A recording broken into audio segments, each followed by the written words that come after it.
He left 3 notes. There was one to Jane and myself.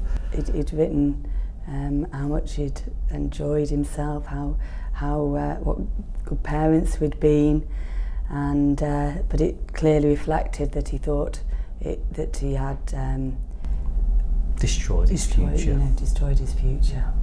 Joe Lawton was 17 when last August he made a bad decision to drive home after a party. He was arrested for drink driving. 2 days later, he killed himself. This is where we found him. He was sitting right there with the charge sheet at his feet.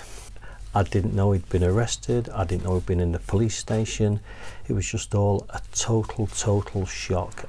Joe was kept here overnight at Cheadle Heath Police Station without the guidance of an appropriate adult. His parents weren't told and he wasn't forced to call them. And that's because there is this grey area in the law where 17-year-olds in custody are treated as adults, but then if they're later charged, they're reverted back to being treated as children.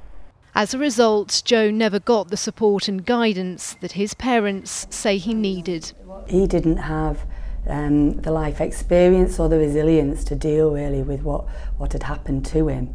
And I think if he had the chance to speak to somebody, and to somebody with more experience to have helped him, then Joe would still be here with us today.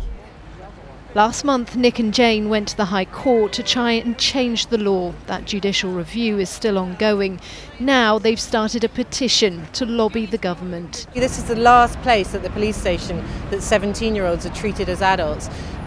Were children charged, they would then be sent to the youth court and given all the same protections as if they were children. So it's the anomaly is simply at the police station. It's devastated our life. This can't happen again. It can't happen to anybody else, any other family, to any other child. Nick and Jane must now live their life without their son, their child. Their hope now is that no one else goes through the same pain that they have.